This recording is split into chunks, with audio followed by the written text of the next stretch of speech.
Good morning all and welcome to this meeting of Cabinet on the 23rd of March 2023. I'll take apologies for absence first, please.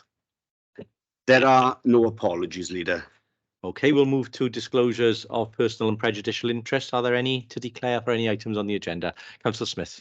Item 9, local authority government appointment. I've got dispensation to move but not and speak but not vote. Okay, thank you. Are there any other declarations? Any from Yes, colleagues? Leader, please. Yeah, Personal and prejudicial for item 9, the school governors, please. Okay, thank you. Any other declarations? Okay, if not, we'll move on then to the minutes of the previous meeting. They are on pages 1 to 9 of the agenda today. I've not been asked for any amendments, but I will take if there are any people want to make today. If not, I'm happy to move them as a true record. Could I have a seconder, please? Thank you, Councillor Lewis. All in favour?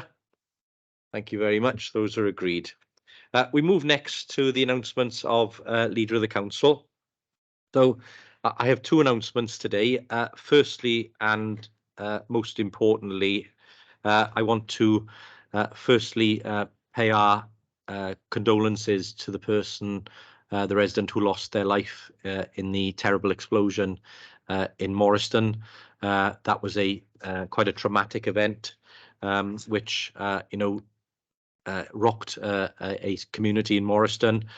I also want to take the opportunity to pay tribute to that community for the way in which they responded. They have supported one another tremendously, as we knew they would. I'm grateful to my colleagues, the Morriston councillors I know who have been there to support the residents as well. But also, importantly, not just the emergency services, the police, the fire service, the health and safety executive and others, but all of the teams from the council, specifically the housing department, and our colleagues in the voluntary services who have been assisting those displaced from their homes to find temporary accommodation and then to find permanent accommodation or to get back into their homes as soon as possible. It has been a hugely impressive response, and again, without singling people out, I think the response that's been coordinated from this council, from the command team, from the emergency support, has been truly remarkable, and we should be really grateful that we have people with such dedication and ability who are able to respond in that way. I know the community really appreciated it, and I do obviously thank them all for the work that they've done. On the second part of the announcement, also we'll be very sad to learn, since we last met, of the death of Councillor Hazel Morris. Hazel served the Penderry community for many years, was a fearsome force of nature in that community and represented it extremely well. Hazel did pass away recently, and I would ask that we take a moment's silence, please, for both the person who lost their lives in Morriston and for Councillor Morris. Those online, if you want to turn your screens off for a minute, and we'll observe a minute's silence. Thank you.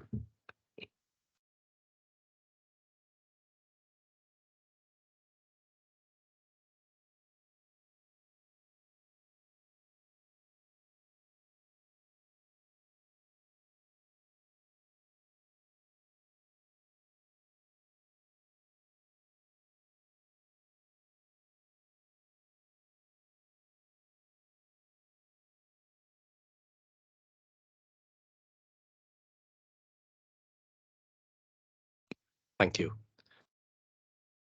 My second announcement is around the news that people will have seen this morning, that the bid for a free port in the South West Wales region has been successful.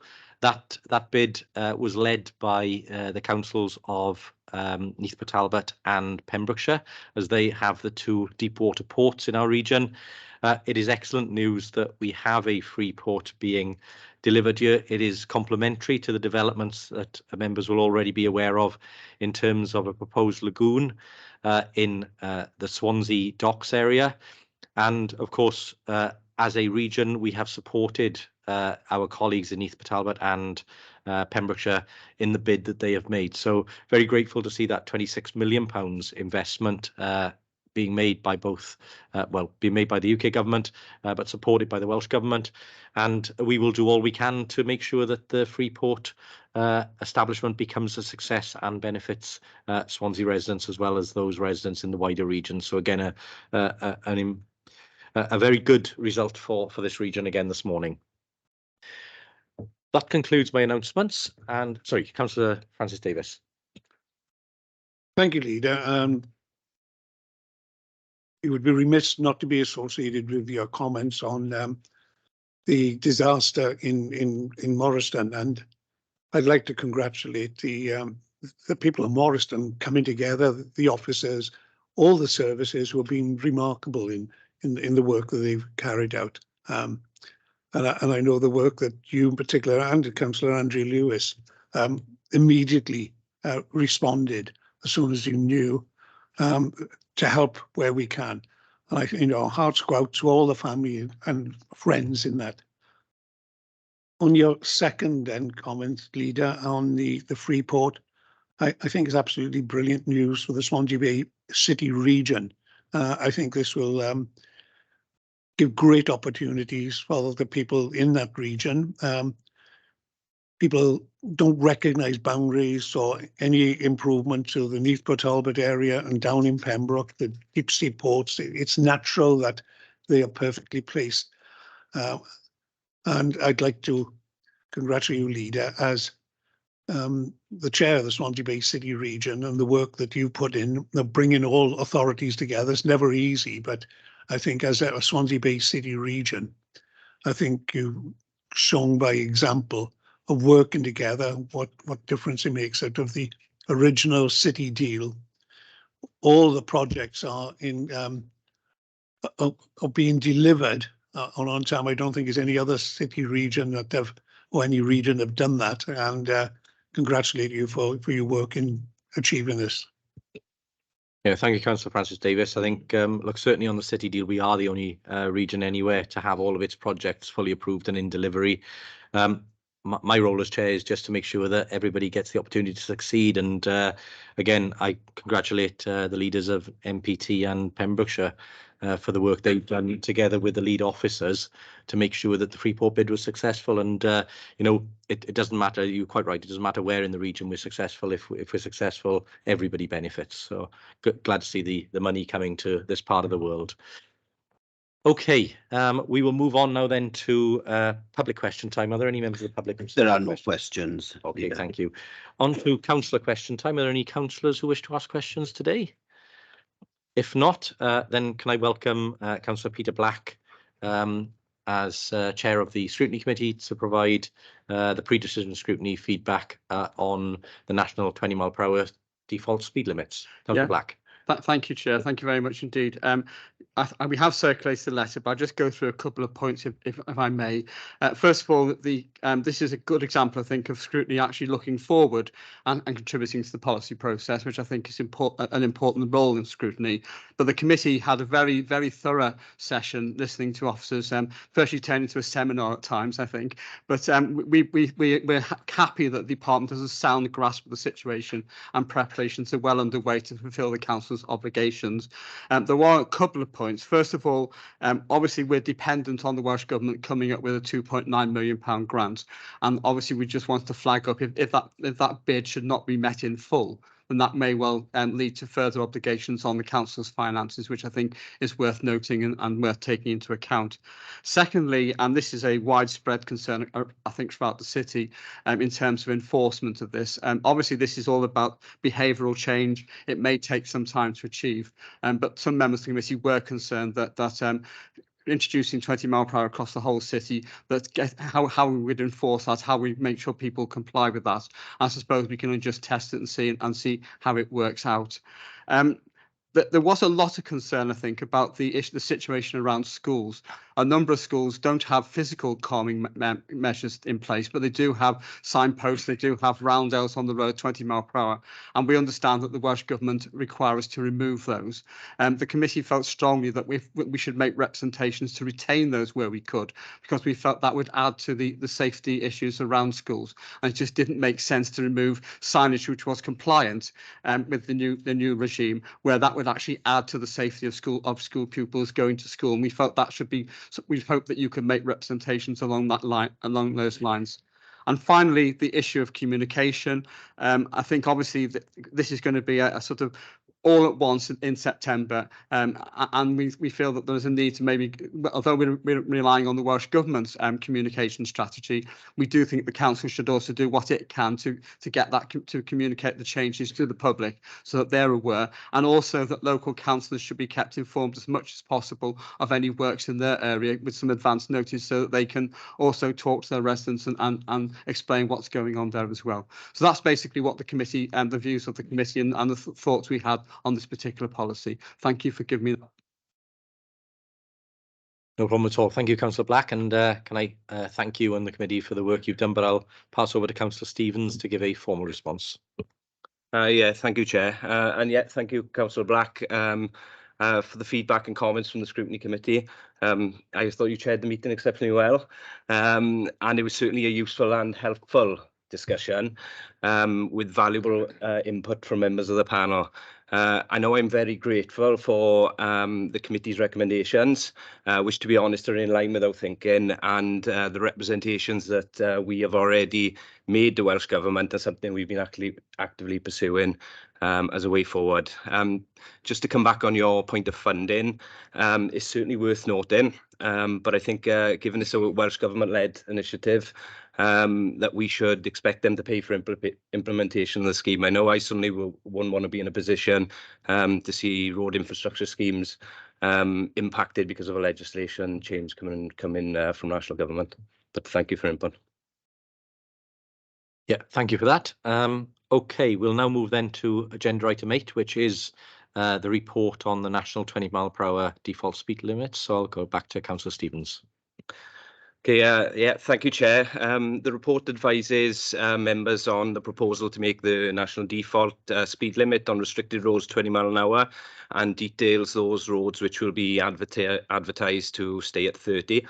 The report sets out the consultation process to be followed and references the discussions already held with ward members. As you're aware, there is the mandatory Welsh Government requirement to implement a default 20 mile an hour speed limit in Swansea.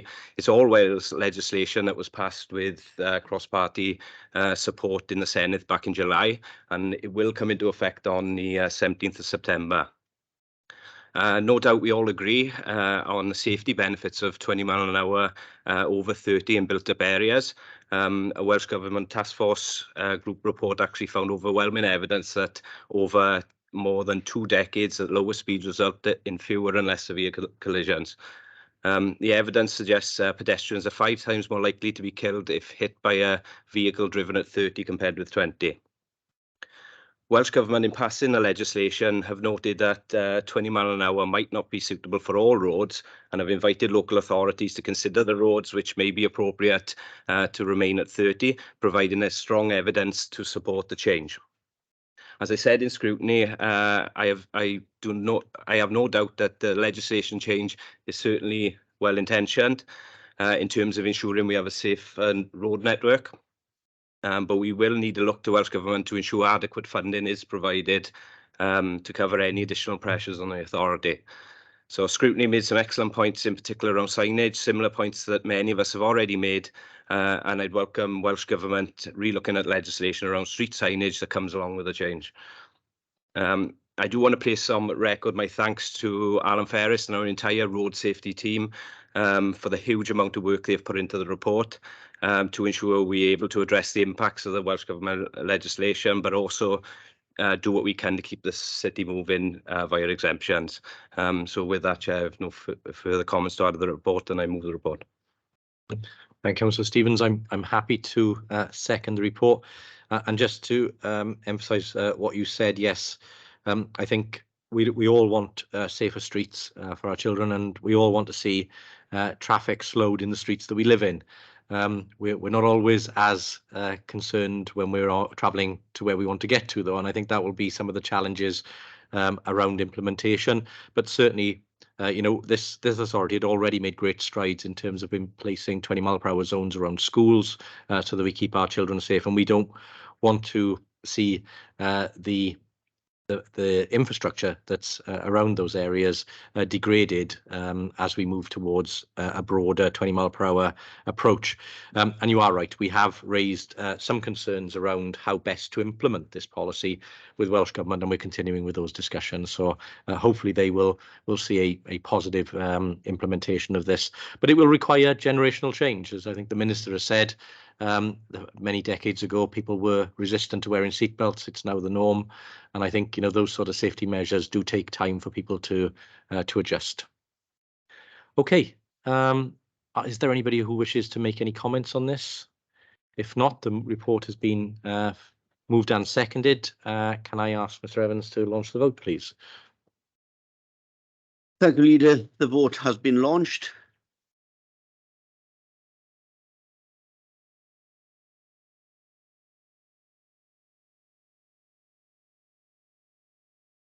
Been unable to vote electronically. I can verbal vote for those. Councillor Robert Francis Davis. Four. Any others? Councillor David Hopkins. Four. Councillor Robert Smith. For.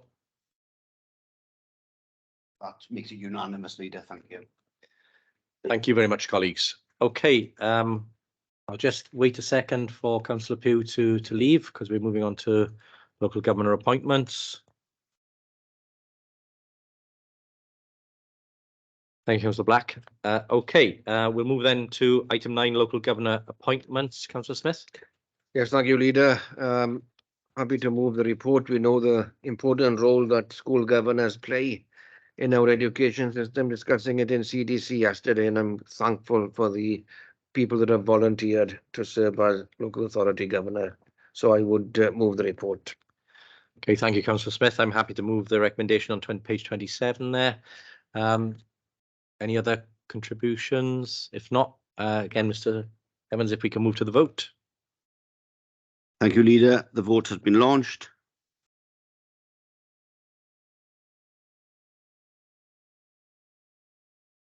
Sorry, again, if anyone needs to vote electronically, I take the votes now. Councillor Robert Francis Davis. Any others? And that's unanimous for, Leader. Thank you. Okay, thank you, colleagues. If we could call Councillor Pugh back in, please.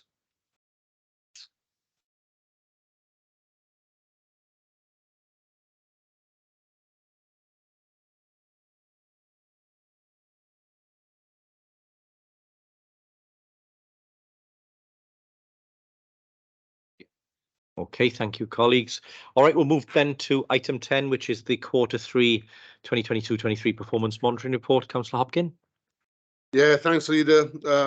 This report sets out the update on the response to the pandemic in Q3 and respect to the delivery of the council's wellbeing objectives and its priorities set out by its corporate plan, and delivering the 2022-23 delivering a successful, sustainable Swansea.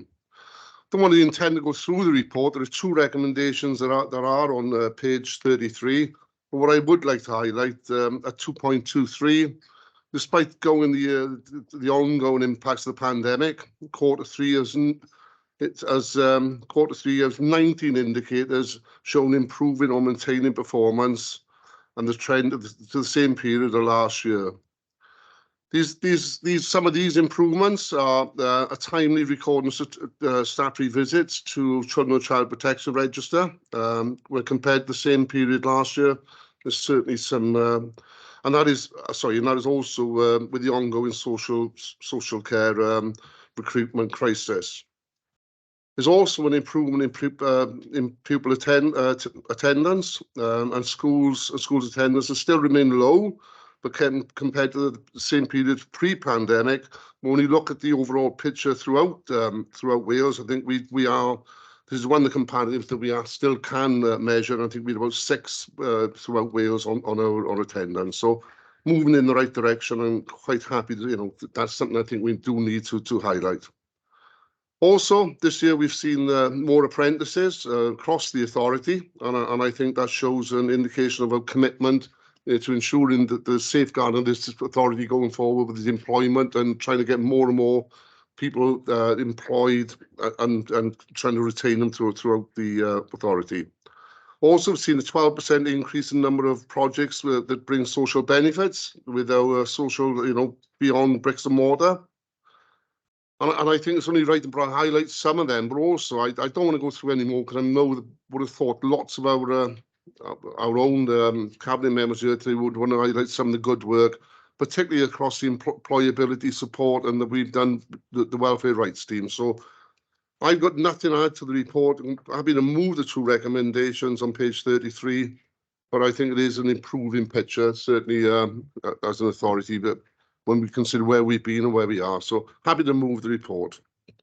Thank you very much, Councillor Hopkins. Agree with all of the points you've made there and very happy to second the report. Are there any other Cabinet members who wish to highlight any parts of the report? Councillor Lewis? Oh, sorry, Councillor Pugh. Yes, thanks, Leader, and thanks, Councillor Hopkins. It is, a well-written report, and look, across the whole of the council, you can see how hard people are working. I wanted to pay particular attention to, like Councillor Hopkins said, the poverty team and the welfare rights team, employability officers in there, because it's been an exceptionally hard time coming out of COVID, cost of living, and they've been really, really creative in as different rules come in and they've had to alter to be able to help people because it gets harder. The government don't seem to make it easy for people to be able to claim benefits or anything, so there's a huge amount of work. We've had a very successful employability pathways program where lots of people have actually been kept on permanent posts within the local authority. So tribute to all the officers involved in supporting people through the pathways. And, it goes without saying, the hub that is opened in the quadrant by the bus station is absolutely burst into capacity there with people searching for jobs. And now the employers like the NHS, all big employers are coming to recruit from there. So it is an outstanding effort from everybody because they all work together as a team to improve lives for people in Swansea. So I'd just like to say thank you to everybody. Yeah, thank you, Councillor Pugh. I'm sure we'd all agree with your comments there. Councillor Gibbard. Yeah, thank you. Just wanted the comment on safeguarding, as Councillor Hopkins pointed out, it is still very challenging for social services. Workforce recruitment is difficult, and also obviously increasing demand for our services, and on top of that, increasing complexity of the demand, particularly in child and family services with the difficulty so many families have faced through the pandemic. But in spite of that, you can see some improving performance in a lot of the indicators, and just really wanted again to say, put on record my thanks to all the staff who worked so hard to get us this far. Yeah, thank you, Councillor Gibbard. Absolutely agree. Councillor Smith. Yes, thank you, Leader, and would echo the positive message in terms of education. Glad to see that the attendance has improved, although we're still not back to pre-pandemic levels. But I think it's a tribute to the work that those schools are putting in and the support from different streams from the council. And I think the new inclusion strategy is going to enable us to take this further, have more synergy in the way we support our schools and a more unified system across our schools. So it is looking positive. Thank you, Councillor Smith. Yeah, absolutely. Councillor Lewis. Thank you, Leader, and thank you to Councillor Hopkins for the report. I think we do still have to acknowledge that we have some tremendous challenges in tackling homelessness and seeing, the numbers of households in bed and breakfast is clearly a place we don't want to find ourselves. But unfortunately, due to the cost of living crisis post-pandemic, we are seeing presentations in regard to homelessness on the rise, and we will continue to do I have to pay tribute to the front line in terms of the excellent work that they're doing, particularly in terms of prevention, that is often unseen and in the background. So I definitely pay tribute to the teams on all the great work that they're doing. And also in terms of apprentices, the leader and myself had the pleasure of going to West Cross and seeing the 3 pairs of semi-detached bungalows, one of those pairs built completely by apprentices, and to see the pride that they showed in terms of, you know, the delivery and the opportunities that this council are giving to those apprentices, but also acknowledging that digital services have also started a grow your own apprenticeship scheme, because those skills are difficult to find in the sector and after COVID are in huge demand. And so it's only right and proper that we try and find the talent and we support them, and hopefully we will retain them at the end of that process. So yeah, definitely really positive and nice to see the report showing that we are on the up. Yeah, absolutely. Thank you, Councillor Lewis. I'm really impressed with the bungalows that have been built in West Cross, and as we said, you couldn't tell which ones had been built by the apprentices, which is, I think, a true testament how good they were. So, Councillor Francis Davis next, and then. Yeah, I'd like to sort of highlight the work done by economic development and improving Swansea as the destination of choice for people to come to work, to come to live, and I think that's extremely important. It's nice to see the city centre recovering after what has been a very difficult number of years. It's on the way back. It is still not where we want it to be yet, and that's throughout the country. But I think the measures that we have taken with the arena, the digital arena, has given confidence to people who want to, and the private sector in particular, now wanting to come and invest in Swansea, and that's really encouraging. I know you always said, Leader, that when the council leads on projects which are major projects, that will be a catalyst for the private sector to come and invest, and that's the only way of our city centres improving. And I think it just goes to show that the way we're reshaping Swansea is working. So I think I'd like to highlight that, and that's really good to see. Yeah, thank you, Councillor Francis Davis. Absolutely agree with all of that. Again, Councillor Stevens. Yeah, thank you, Leader. I just wanted to draw attention to the outstanding performance by on our waste recycling, and just want to pay thanks to Councillor Anderson and his team on getting us to almost 74%, over 74% recycling target, which I believe puts us one of the leading authorities in Wales. So and given the climate we're in, and the climate then you know, I certainly think that's a very positive news story. Yeah, absolutely, and it's something we shouldn't be shy about shouting about, because of course Wales leads the world. So if we lead in Wales, yeah, you know, that leaves us. So it's a good accolade to have, and well done to the teams and Councillor Anderson as well for that. Absolutely, it's always good to take a banner, isn't it? Okay, are there any other comments? Can I always, yeah, absolutely. Thanks to Andrew for his support as well. It is without a doubt we are managing these recycling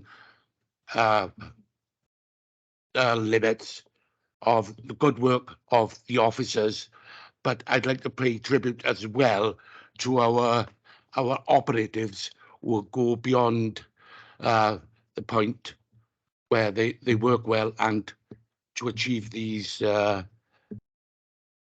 limits. I'm really happy with it. Thank you. Yeah, absolutely, Councillor Anderson. And I think, you know, again, commend you for the work you've done with the teams there, especially the CWAT teams who are out in the communities, improving our communities. And I think the before and after pictures that we've been seeing of the work they've been doing in communities has been really well received. And I think it's one of the best initiatives we've ever introduced in terms of making our communities cleaner and better. So absolutely well done to our teams on that. Okay. Councillor Hopkins has moved the report. I've seconded. Thank you all for your contributions, and I think it just demonstrates how much work we've got and how much talent we've got in the authority delivering for the people of Swansea. So, Mr. Evans, if we can go to the vote. Thank you, Leader. The vote has been launched.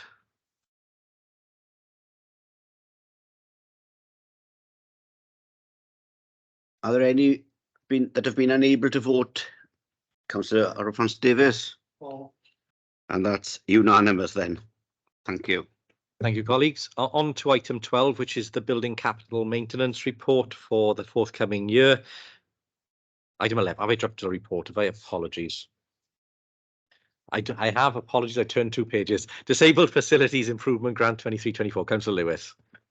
Thank you, Leader. I'll be very brief, but just to remind members that the current private sector housing renewal and disabled adaptations policy to provide assistance for 2022 to 2027 was approved by Council on the 27th of January 22.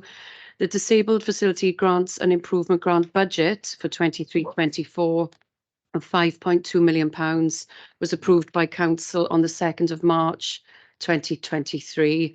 And so this is the overarching programme of how that money will be allocated. And as you will see from the table at 5.4, that there are some monies carried over. And so the totals have actually gone up from 5.2 million and will result in an overarching spend of well over £9 million.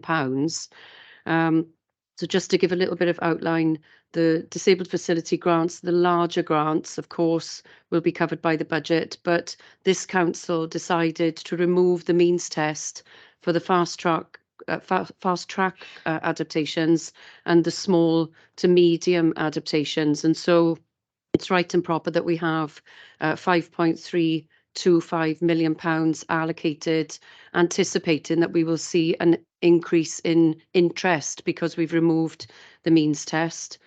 Also, I have to point out 2.75 million from the HRA for council tenant adaptations and a substantial 400,000 to care and repair, as well as some home fix loans of just short of £900,000.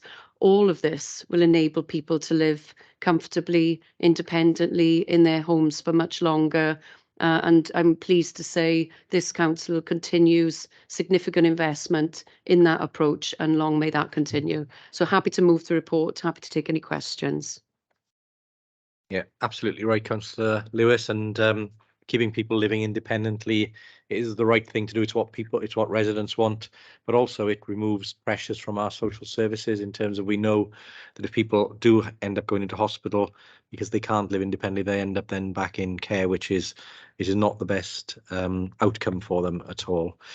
Okay, so I'm happy to second that report. Are there any comments or questions to Councillor Lewis? If not, Mr. Evans, if we can launch the vote.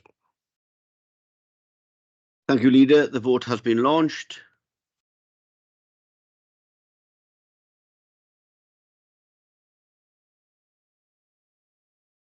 Davis. Any others? One short.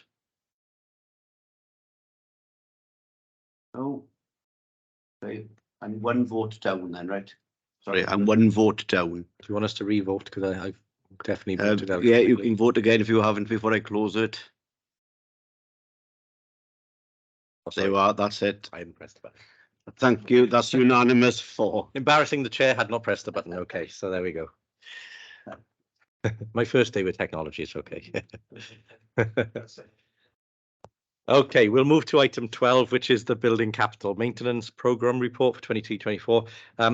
You'll see in the report there that we are allocating 4.21 million with 3.61 from Welsh Government.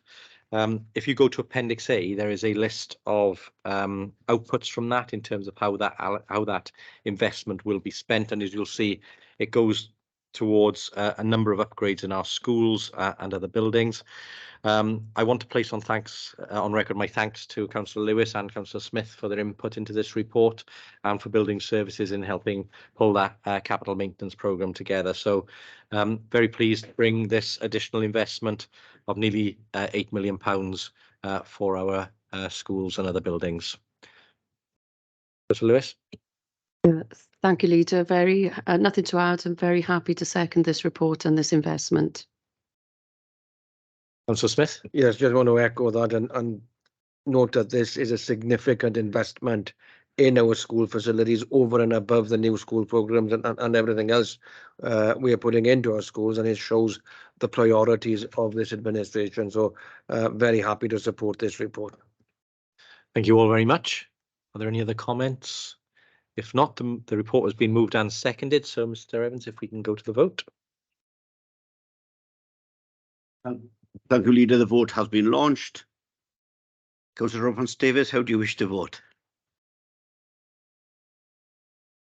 Are there any others that wish to vote verbally? No, that's unanimous for, Leader. Sorry, I don't wish to vote verbally, but I've just realised that Government Primary is listed in the report where I'm a LA governor. Should I declare a personal interest? Personal interest only if you've been appointed by Apologies for the not authority. noticing that soon. That's okay, not a problem. We'll record that. Thank you all very much. So again, vote has been cast. Thank you, Mr. Evans. We'll move on to item 13 then, which is the capital allocation for highways infrastructure assets. Councillor Stevens. Yeah, thank you, Chair. I'm pleased to bring this report to Cabinet and confirm the capital work programme for a highway infrastructure. So the total for the next year is £3.5 million. This is in addition to the FPR7 that was a report of £5 million agreed back in December. I'm delighted to report that we have already completed the resurfacing of Town Hill Road, Gellion Road and Cecil Road in Gowerton, as well as some other important highway projects. I'd like to bring particular attention to paragraph 4, which outlines our 5-year rolling programme of carriageway works. We've provided a website link for residents and councillors to check the current progress of our projects, as well as access helpful information on a wide variety of highways and weed-related schemes. Some of the works intend to be included in the programme are roads such as Mumbles Road, Valleyway, Heel D, plus larger scale patchworks on Penclouth Bends and the main route from Gowerton to Penclouth. This being structural preparation work for resurface dressing next year. So the report also highlights the challenges we have, Chair. A lot of people think the Highways Capital Programme is just roads. But there's a lot more to it than that. We have footways, bridges, barrages, street lighting and retaining walls to maintain. There's a lot of infrastructure that has huge maintenance costs associated with it, and under the Highways Infrastructure Management Plan, all those elements are covered. Culverts and drainage are very prominent issues. This is why we've included almost £500,000 of drainage to prevent flooding during heavy rain, which is becoming more commonplace with climate change. And additionally, significant structural culvert repair works will be carried out to protect the Morva culvert. I'll also draw attention to paragraph 4.2, which references our extremely popular patch programme. This has been ongoing for several years and proved very successful in targeting mid-sized structural carriageway repairs. Our highways team visit every ward in Swansea in collaboration with the ward councillors to identify and address the worst section of roads. And overall, this report represents a significant investment in our city and county's highway infrastructure, and the improvements we're making will prevent road conditions from deteriorating. So it's a large programme of work, and we certainly do the best with the budget. I just want to put on record my thanks for Bob Fenwick and his team for pulling together the report and the programme of works, as well as our entire highways team for the outstanding work they do across the city every day. So thank you, Chair. I've nothing further to add, and I'm happy to move the report. Thank you, Councillor Stevens. Fully agree with your comments, and I just remind people that in the November budget, UK government did not provide any extra capital to Wales. So therefore, Welsh Government has not been able to provide any extra capital onto local authorities. But this council, as you quite rightly said, took the decision to prioritise some additional investment, which we agreed of 5 million, and this will add to that. I make the point several times over the years that, when the taps are turned off in London, it does mean that it's a drought for all of us. And I think that's the truth here. We were hoping for movement in terms of capital from UK government, and that hasn't happened.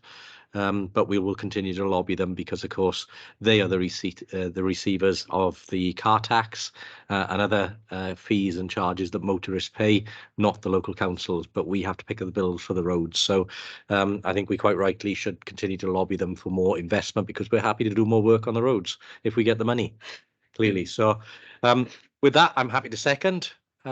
Does anybody else wish to comment?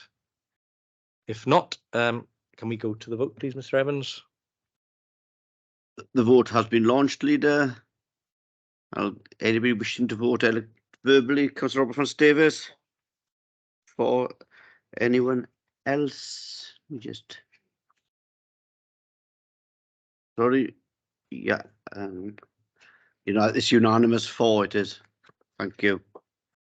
Thank you, colleagues, very much. OK, next we'll go to item 14, which is the third sector compact agreement. Councillor Pugh. Yes, thanks, Leader. I present this yearly report and I'd like to thank Spencer Martin and Alex Bahari, who support the compact agreement on behalf of the council and the third sector. We report back as agreed each year, and this compact agreement, which is the joint working, between the local authority, the third sector, where we have equal numbers on it, and we share, different sort of concerns we have and information and everything, and we work through how we can all work together and improve things. And it's been a challenging couple of years, but I am really proud that this group has gone from strength to strength throughout COVID, and then in the COVID recovery, and there really is excellent partnership working here, and the report reflects that. And if you think of some of the topics that are discussed in there that we've worked on over the past year, particularly coming out of COVID and the recovery, community resilience, they're all, the Swansea poverty strategy, I won't go into them all, it's all written there, human rights city.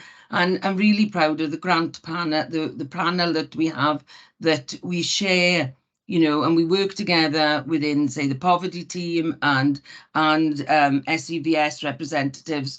And as you can see in the infographics there, which are very visible, it's just shy of 1.8 million has gone out through the grants. And just to name but a few is, your men's shed, your period dignity, your rural development fund, summer of fun. I can go on, there's lots and lots of excellent work going on here, and I'm just really pleased to bring it today and to thank everybody involved, because it does take a will, a desire to want to improve things. And this is partnership working at its best, so I'm really proud to move this report, Leader. Yeah, thank you, Councillor Pugh, and can I formally second the report, but also pay tribute to the work you've been doing to continue to build relationships with our third sector colleagues. And as the report says, given the onset of the cost of living crisis, the community have really benefited from the work that the voluntary sector have been able to do. And it is a very important list of elements that have been delivered there that have supported our communities through some of the most difficult times. And just as I referenced in my opening leaders' comments again, thank SCVS for the work that they've been doing now in a time of crisis to support the community of Morriston in terms of fundraising and making sure people have the support that they need. So very grateful for them working with the council to do that. This report is for noting, but there will be a vote on it. So, Mr. Evans, if we could launch the vote, please. The vote has been launched. Anyone wishing to vote verbally? Councillor Robertson-Davies. For. Thank you. That's unanimous for, Leader. OK, thank you very much, colleagues. On then to a very important item, the Swansea Public Toilet Strategy. And I'll go to Councillor Anderson for this report, please. Thank you, Chair. Seek approval for Swansea Public Toilets Strategy revised for 2023. There's 2 recommendations on page 131. Just an introduction. In 1.1, the Public Health Wales Act 2017 received royal assent on the 3rd of July 2017. Part 8 of the Act placed the duty on each local authority in Wales to prepare the publish a local toilet strategy for its area. In 1.2, the Act provides that a strategy must include an assessment of the community's needs for toilets, including changing facilities for babies and changing facilities for people with disabilities. The strategy must also provide details of how the local authority proposes to meet the identified needs. In point 2, the overview of Swansea Public Toilet Strategy and the action plan covers 6 key points, which are below in the bullet points. In 2.2, the details of the revised strategy, its action plan and documents from which has been derived can be found in the appendices to this report. In section 3, the review of the strategy. Since the draft strategy was written and consulted on in 2020, Swansea Council has continued to work to deliver improvements regarding the provisions of public toilets throughout the city and county. 3.2, the strategy governance is overseen by a working group made up of Swansea Council officers. The work of the group is informed by a wider stakeholder group made up of the representatives of different bodies representing the people of Swansea. These groups conducted an initial review of the strategy and its action plan. The main outcome was to simplify the contents of the strategy whilst retaining its basic structure and focus. The strategy action plan was updated to reflect progress made since it was last improved by Cabinet.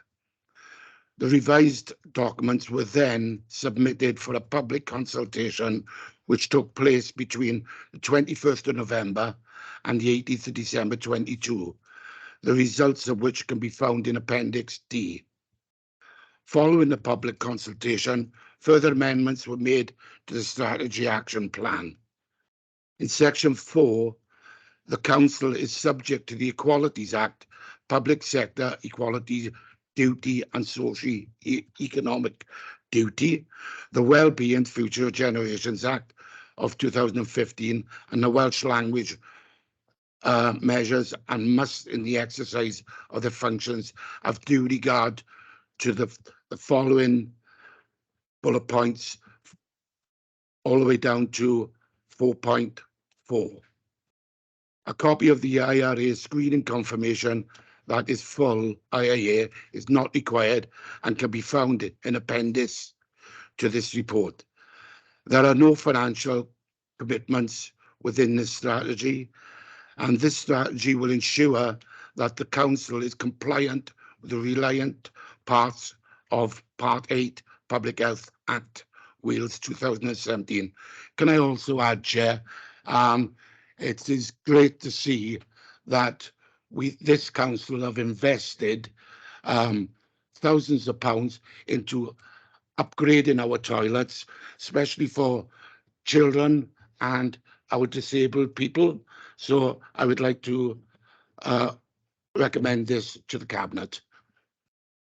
Thank you, Councillor Anderson, and I'm very happy to second this report. As you say, it's not just about providing a strategy which is complying with Welsh Government, but actually then backing that up with investment, which the Council has done. And again, we will continue to make sure that our toilet facilities are of the best that they can be. Councillor Gibbard. Yeah, I just wanted to thank the team because I was invited to be part of the stakeholder group as champion for women in recognition that women often have caring responsibilities or are menstruating and might need to use toilets more than some other groups. But it's been a really inclusive process, and it's been really interesting to have be part of that group with the points of view of our parent carer forum. It's been invitations gone out to Aging Well have been represented, BAME groups, LGBT forum have been invited. So, and it's just been really useful and open process and great to be part of that. And it's I think it's a good strategy that's come out of the end. Thank you. Thank you, Councillor Gibbard. Councillor Francis Davis. Yeah, I'd like to thank Councillor Anderson for bringing this report and for the officers preparing it. One thing for certain, I suppose every one of us in this room should be declaring interest. There's one thing that's certain, every one of us will use a toilet today, probably more than once. And so therefore, it is important that we actually have toilet provision throughout the city and county of Swansea, not just for the residents, but visitors. And it's very important, I know, when we're looking at tourists coming here, quite often people judge us by the quality of toilets. And I think historically, a lot of them have left a lot to be desired. So it is important that we do keep investing. There's never enough money for all our services, but I think that we are doing our best with the money made available. And I look forward to continuous improvement in our toilet facilities. Yes, thank you, Councillor Francis Davis. Absolutely. Okay, are there any other comments on this item? Councillor Anderson, you want to come back? Just one thing I forgot to add, Leader, is I'd like to thank Andy Edwards and Chris Howells for their support and putting this strategy together. Thank you, Councillor Anderson. Absolutely. Okay, Mr. Evans, can we launch the vote, please? Thank you, Leader. The vote has been launched. Does anybody need to vote verbally? Councillor Robert Francis Davis.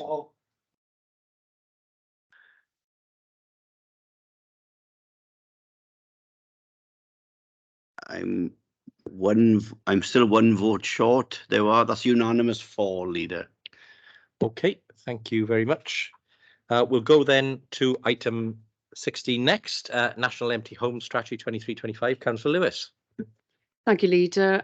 Just to give a few highlights really in terms of this report. So some background.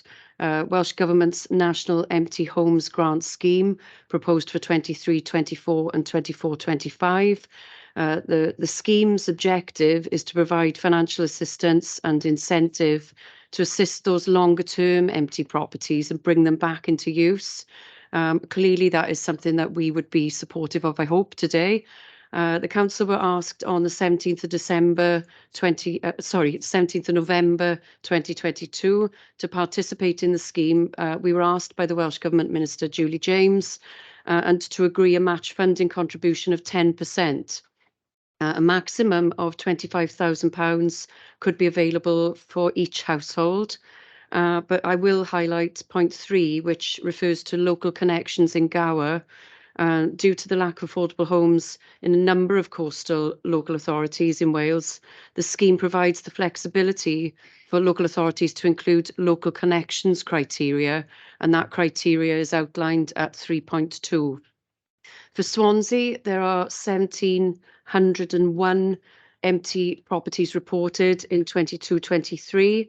This has resulted in a proposed funding allocation of just over £3.8 million, therefore resulting in a match funding contribution of just over £380,000, which will result in a total scheme value of just over £4.2 million. You will see the detail of the financial implications, particularly in terms of capital costs, Appendix A, but I'm very pleased to move the recommendations on page 161 that it's recommended that Cabinet approves the Council's participation in the National Empty Homes Grant Scheme and approves the provision of the match funding requirements, and also approves the inclusion of the National Empty Homes Grant Scheme in the 23-24 and 24-25 capital programmes. Happy to move that and happy to take any questions. Yeah, thank you, Councillor Lewis, and again, some really good work in this area as you've outlined, so congratulations on that, and very happy to second. Are there any other Cabinet members who wish to make any comments? If not, Mr Evans, if we could launch the vote. Thank you, Leader. Vote has been launched. Can I take any verbal votes? Councillor Davis? For. For any others?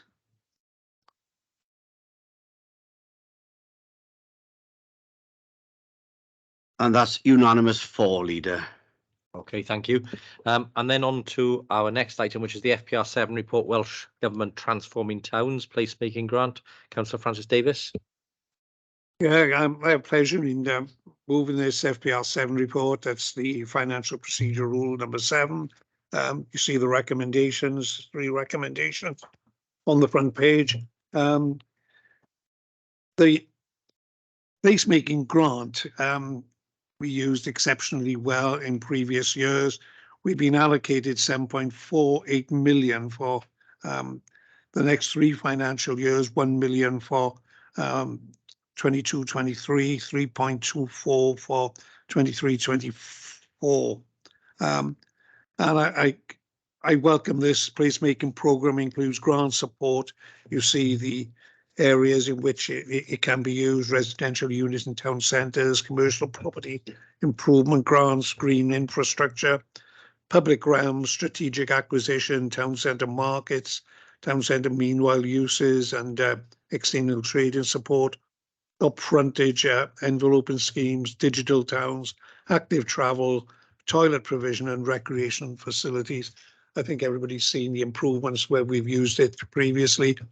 So this £7.48 million, I'm sure it will not be enough, but we will use every penny of it, I'm sure, and any other extras that we can get our hands on, to be honest.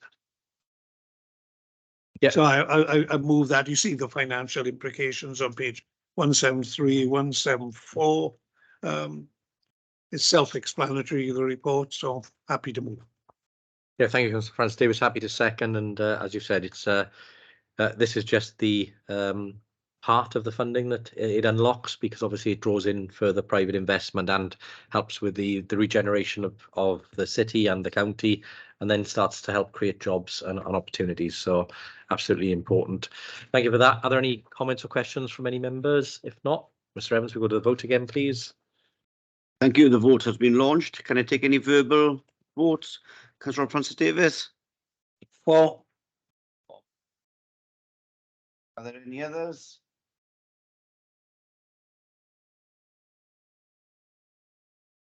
That's unanimous for, Leader. Okay, thank you. We'll go to our last item today then, which is business rates temporary rate relief scheme. If I call Mr Smith in, Chief Finance Officer, please. Thank you, Chair. This is a routine report that comes once a year because it is the temporary rate relief scheme. As the report makes clear, it's a temporary rate relief scheme that's been running since 2017, so it does need to come every year. There are 2 recommendations which I'll be asking you to consider moving once I've finished. As I say, it's a temporary measure, so it's a condition that we have to bring it back for consideration every year. Welsh Government decides what the parameters are, and then we are asked to adopt them as set out in section 1.3. The scheme's broad parameters are set out in 2.6 around who gets what and how much they can get in total. The important bit, 2.9, it is £12.43 million worth of grant support to us to enable us to give relief to businesses. To set it in context, that's over 1,700 businesses. It's about 20% of businesses on the NNDR list, and it's worth about 12.5% of the rateable value of the entire list for Swansea. So it is very substantial amounts. We do ordinarily try to apply at source, but this is a month later from Welsh Government and a month later from us. We are dependent on our software supplier, so it's unlikely that the scripts are finalised for those that will get the relief. So what the plan is to hold back those that get the relief, so they only get the bill once. Those that wouldn't be eligible for the relief will have already been billed. So it sets it out in context. It's a very significant sum. It's relatively straightforward. It is subject to subsidy control regimes as set out in the report, but in line with other reports you've received today, this is good news, a large sum of money which will provide relief to businesses that are struggling. The report does make clear, as usual, that it takes some risk. It's an estimate of the amount there is always a risk that if I over provide for it, that I might not get the money back from Welsh Government. It's at the margin. We've always had that caveat in, and I'm always keen to make sure that we maximise any relief we can give to local businesses. So without further ado, I'll hand back to yourself, Chair, and would ask if you're otherwise content that you have 2 recommendations to move. Thank you. Yeah, thank you, Mr. Smith. And as you say, £12.5 million to help businesses remain viable in some respects, given the costs that they carry. The review of the business rates arrangements across the UK is well overdue, and this temporary scheme will help whilst that review is taking place. So, because we do need a much more modern system in place if we want to see our high streets fully recover. But £12.5 million is not to be sniffed at, and I'm more than happy to move the report. Councillor Francis Davis.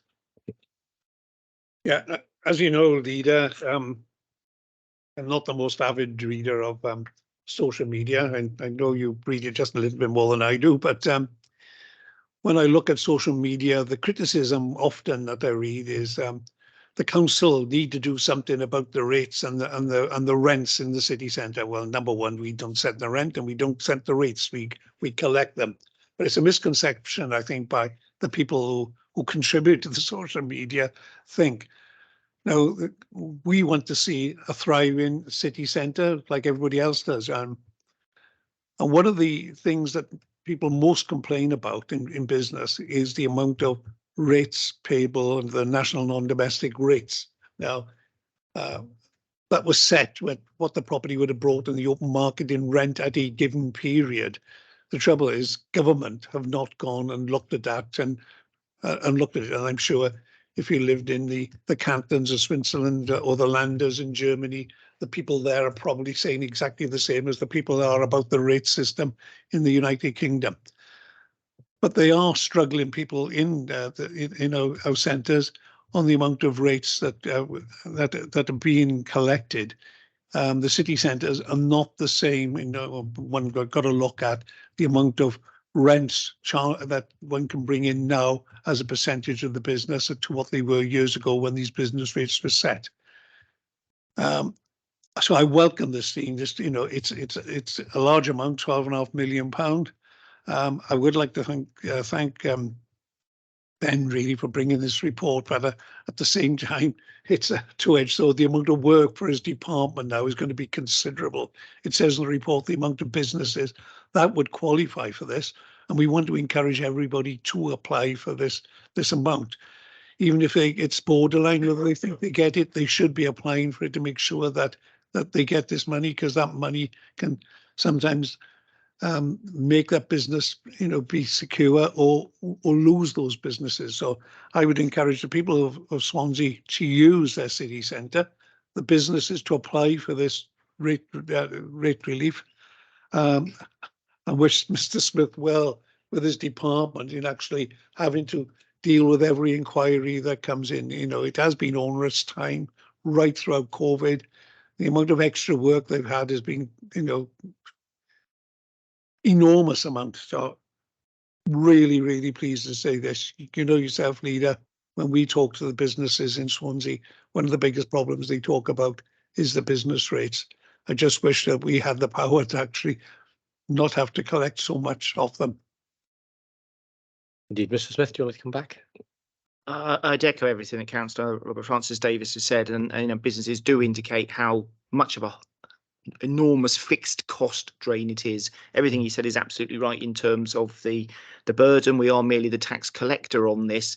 To some extent, of course, it's even worse than that because it's a triple-edged sword, because I must remind that, of course, one of the biggest, well, the sole recipient of all the business rates collected are ourselves as local authorities. So there are wider ramifications if they were brought down, because there'd be wider ramifications for local government funding.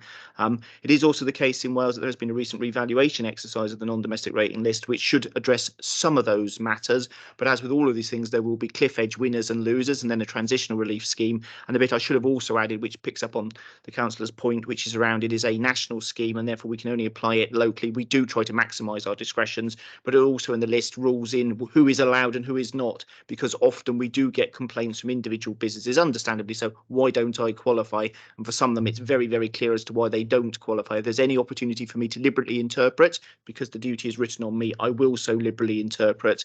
But there are people who don't gain from this, but those are policy decisions taken by others. I just wanted to add that in because I thought it reminded me of matters I probably should draw to your attention. No, thank you for that, Mr. Smith. And again, we all share Councillor Francis Davis' comments in terms of, thanks to you and your department for the work you continue to do. If there aren't any other questions or comments, then if we could launch the vote, please, Mr. Evans. Thank you. The vote has been launched. Councillor Francis Davis, how do you wish to vote? For. Or any others needing to vote for? That's unanimous for, Leader. Okay, thank you, colleagues. I'll now go to the Chief Legal Officer, please, for some further advice. Yes, thank you, Chair.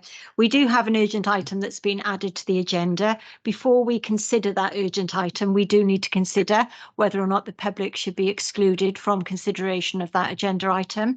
The report does contain information which relates to the financial and business affairs of a particular person, and my monitoring advice, therefore, for you as Cabinet is to exclude members of the public. You do have to apply the public interest test, but my view is that the public interest in maintaining the exemption outweighs the public interest in disclosing the information.